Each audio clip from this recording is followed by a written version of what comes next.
Bismillahirrahmanirrahim.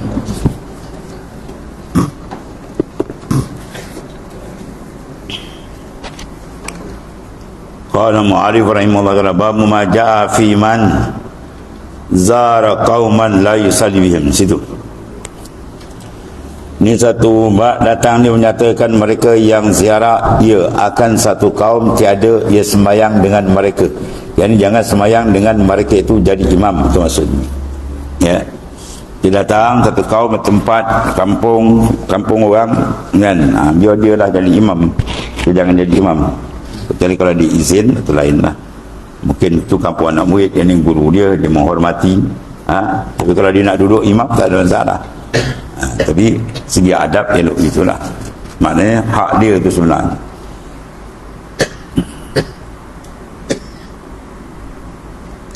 Ketahui kiranya saudaraku selalulah kena ke atas orang yang tidak mengambil ingat akan hukum syarak. Ini dia. Bahawa apabila pergi ia tempat jamaah, bahawa ia menjadi imam dengan tiada izin imam. Itu. Lepas tu nantikan Naqsyabandiyah kalau pergi mana zawiyah, walaupun dia syekh besar. Kalau pergi zawiyah sana, orang situ je imam dia. Dia tak boleh potong. Ya. Kaedah. Lepas tu dia beramal dalam hadis. Sama. Ya. Bahawa musyrik orang datang sini tak ada imam kan. Arwah almarhum dia datang tu orang lain imam. Tu kaedah dia. Kita pergi tempat orang, tempat itulah orang situ yang lebih layak, kecuali dia izin terlain. Dengan tiada izin imam bagi tempat itu, tempat tu dah ada imam dah, dia datang full, dia potong depan dia. Orang tengok dia macam something.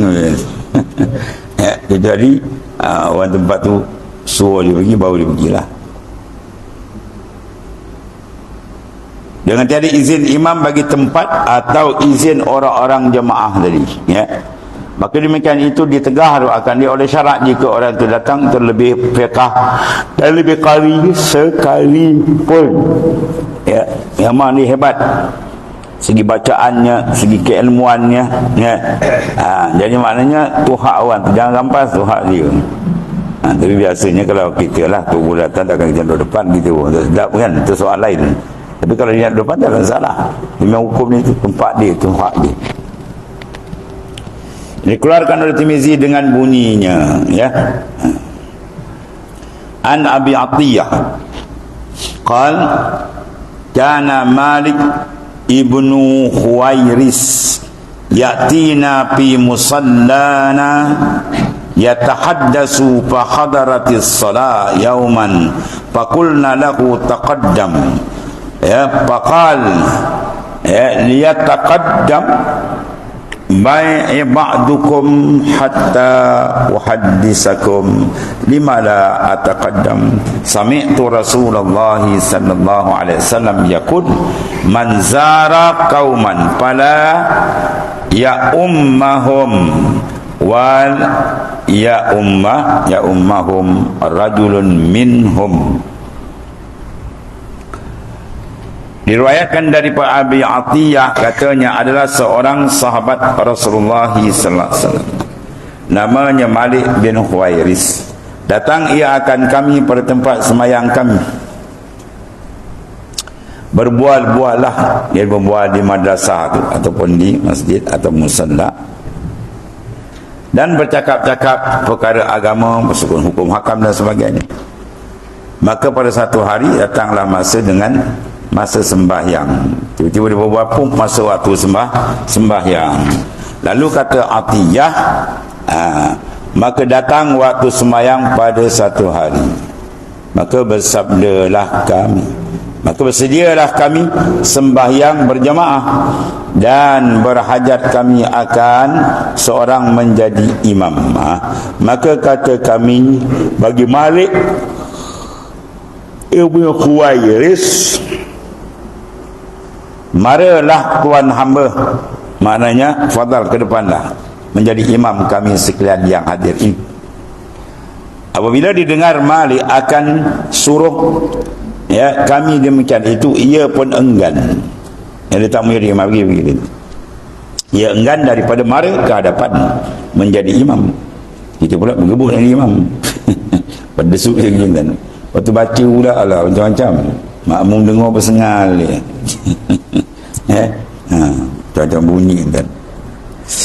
Habis, jadi bila disuruh, jadi dia pun tak mau pergi. Dia enggan.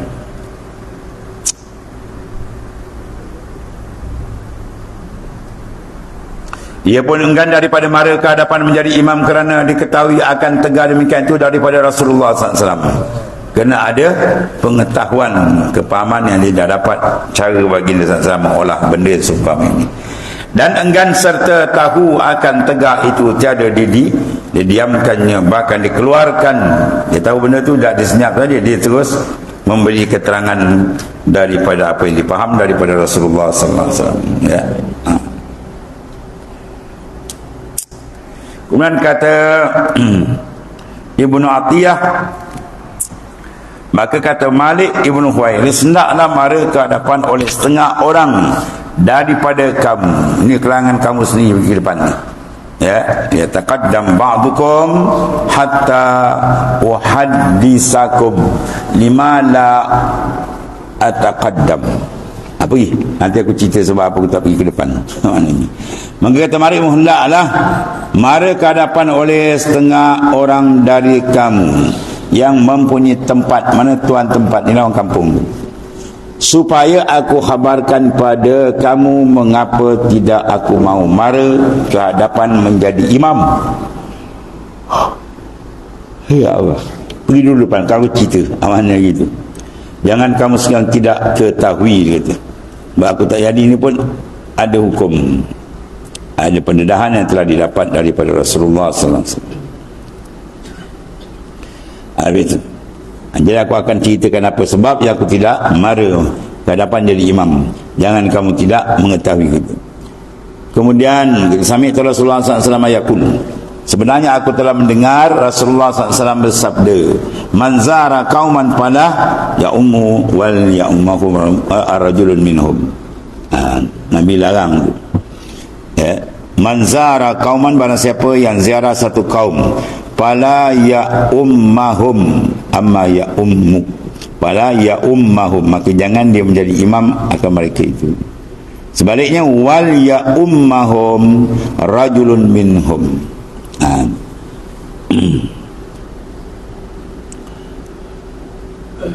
Jadi barang siapa datang ziarah ke tempat satu kaum kemudian sampai waktu semayang, berajak semayang jemaah, jangan jadi imam. Nabi kata, oleh mereka datang ziarah dari akan kaum itu, dan taklah jadi imam akan kaum itu seorang daripada mereka itulah. Di kalangan mereka bangun jadi imam. Itu yang terbaik.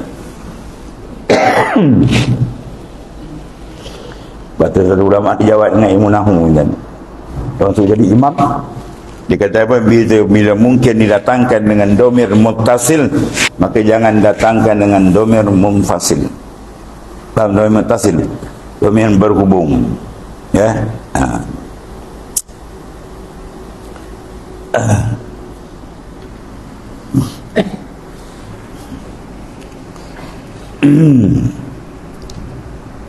Habis. Dia hendaklah jadi imam kaum tu, seorang daripada mereka tu. Sebab tu hadis Nabi itu. Habis. Dalam masalah imamkan orang yang datang ziarah, bagaimana hukum? Orang yang datang ziarah jadi imam, bukan orang kampung tu. Apa hukum dia? Tu. Jawab, bermula berimamkan orang yang datang ziarah itu telah bersalah-salahan ulama. Mana ada kekhilafan di kalangan pandangan para ulama. Mana hukum ijtihad keluar di sini banyak. Baik, tadi hadis Nabi betul lah. Di masalah hadis tu maksud dia macam mana? Itu yang dibahas panjang. Nak memahami masalah hadis ni banyak. Yang pakai zahir, kadang saya pakai zahir macam Wahabi, pakai zahir jadi. Kalau jumpa hadis lain pula macam bercanggah ada. Padahal tak ada bercanggah pun. Kata Abu Isa Tirmizi, dan bermula atas hadis dalam masalah 163 ni. Dalil di sini kebanyakan, itulah di sisi kebanyakan ahli ilmi daripada sahabat ya Nabi SAW dan lain daripada mereka itu. Maknanya kalau ada pergi tempat orang, suruh orang tu tempat imam tu orang kampung tu sendiri. Bermula tuan yang punya rumah lebih mustahak dengan menjadi imam dari orang yang ziarah tu. Dan kata setengah daripada ahli ilmi, apabila diizin baginya oleh yang punya rumah, maka tak apa. Dia betul dia, tapi dia kata tak apa, mungkin dia raihkan guru dia ke dan sebagainya, itu tak apa. Tiada mengapa sembahyang ia dengan menjadi imam. Jadi imam dia kena raih kan. Sebab panjang-panjang tak ada pening orang. Ada tempat tu nak ceramah, dia di imam, dia baca melewit. Ceramah dah tinggal 15 minit ni. Penceramah dia tengok jauh. Tu. Ya, penceramah datang jauh-jauh, lepas tengok jam 15 minit nak ceramah aku. Muka dima dah 10 minit kan. Itulah. Sebab imam tu kepala dia masuk air. Dia kalau imam tu datang tu, kadang-kadang dia pesen macam-macam. Jadi kalau tak ngaji tasawuf lagi lah, orang lagi ramai, orang lagi angin dia naik. Untuk imam. Depan tarik surah panjang-panjang pula. Tak mengaji fiqh. Itu jadi masalah. Allah. Tambah pula lepas tu pengurusi pula panjang, dia pula cerita. Dah penceramah tinggal 3 minit. Di sini sama dia katamkan masa tu. Syed Nuruddin pun nak kena sekali. Dia empuk semua sekali. Kau pakai aku masa minat, apa pun nak ceramah, dia kata. Kau nak cakap apa, dia kata. Dia bangkung macam itu kan. Nanti jenis bodoh panggil tak kerti. Cakap cerdik pula, marah pula bodoh. Rasulullah SAW pun tengok keadaan orang macam ni keadaan. Semua ada kan. Iza amma ahadukumun nas fal yukhaffif. Bila kamu dilantik jadi imam, maka tengok belakang, kalau ada orang tua, ada apa, nak kare ringan. Benda tu ada semua. Islam cantik. Ini bantai ikut kepala dia. Lepas tu dia baca pula macam budak ajar 6 kan. Subhanallah, subhanallah. Aduh, mahu ni. Banyak lama tengok jeling, orang tu mula jeling kan. Macam lah tuan ni. Habis tu. Jadi sini letakkan hukum apa? Hak itu adalah hak tuan punya tempat. Teringkaslah. Kecuali kalau dia beri, itu maknanya boleh lah. Itu pun ada khilaf ulama. Ya.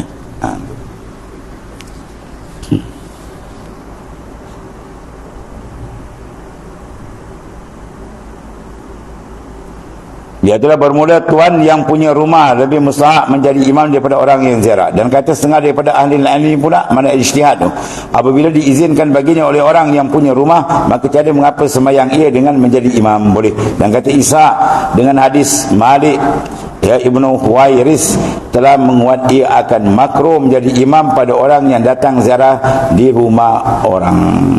Dia datang rumah orang, dia imam, makruh punya. Dan jika diizin baginya oleh tuan punya rumah sekalipun, yang ni tak ada, tetap dia kata makruh. Izin tak izin pun makruh dia panggil. Ada banyak pandangan sini lah.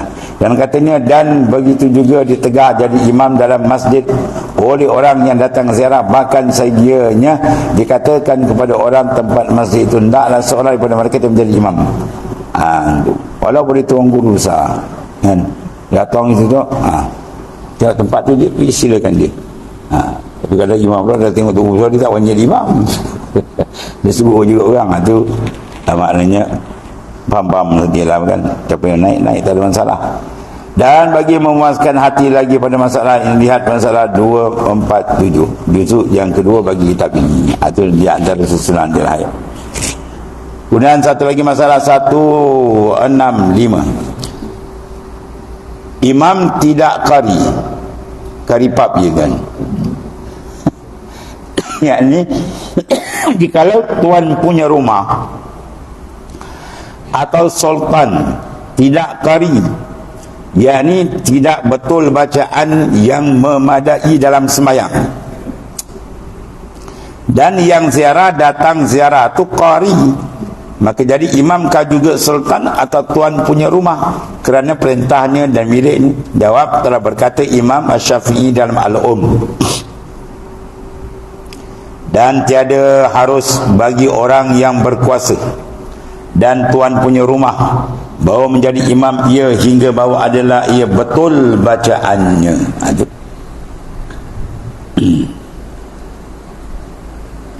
Daripada yang punya dia oleh sembahyang dia. Dalam bab ni kena pilih susunan, maknanya yang lebih kari, lebih ilmu lah. Kan orang belakang akan dengar masalah pula kan. Dia sama dia tak apa kan. Dalam fiqh dibahas kan. Kalau cacat huruf sama-sama boleh. Kalau cacat huruf, dua-dua cacat, tapi huruf lain-lain, dia tak boleh ikut. Yang ni tak boleh sebut sad dengan tepat, yang ni tak boleh sebut mim dengan tepat, misalnya dia.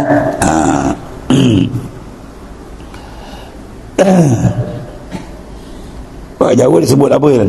Ha, kan? Kalau Jawa pekat dulu kabariwa kata alhamdulillah. Ha jadi kap, alqam wa alham di alhamdulillah gitu kan. Dia ngadi alham lah wa alqam gitu. Ani puak alqam sama dia boleh ikut sembahyang. Imam sama-sama dia. Ya, kalau yang ni tak ada sebut sad. Ihdinas sirah, ihdinas sirah, ihdinas sirah, ihdinas sirah, tak boleh baca. Kau bawa berganggung putar dia bunyi. Lidah tak ada pusing kan.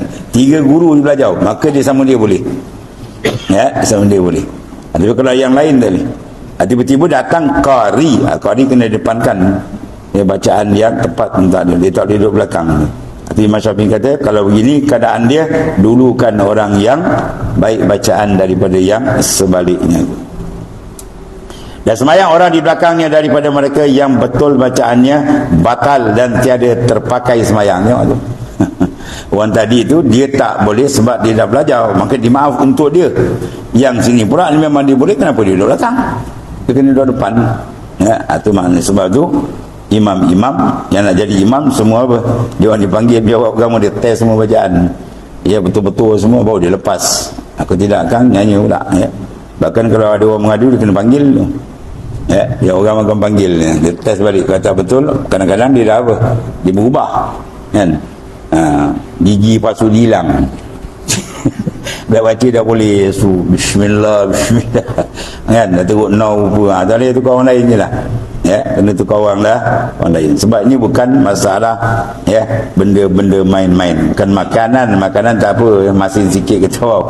Ini bila tak kena je tak sah, batal semayang kan, habis. Dan masalah 166 wallahu a'lam. Bismillahirrahmanirrahim. Alhamdulillahirabbil alamin wassalatu wassalamu ala asyrafil anbiya sayyidina wa maulana Muhammadin wa ala alihi wa sahbihi. Allahumma ighfir lana ya Allah ma sallallahu alaihi wasallam. Inna khair. Alhamdulillah. Subhanakallahumma wa bihamdika.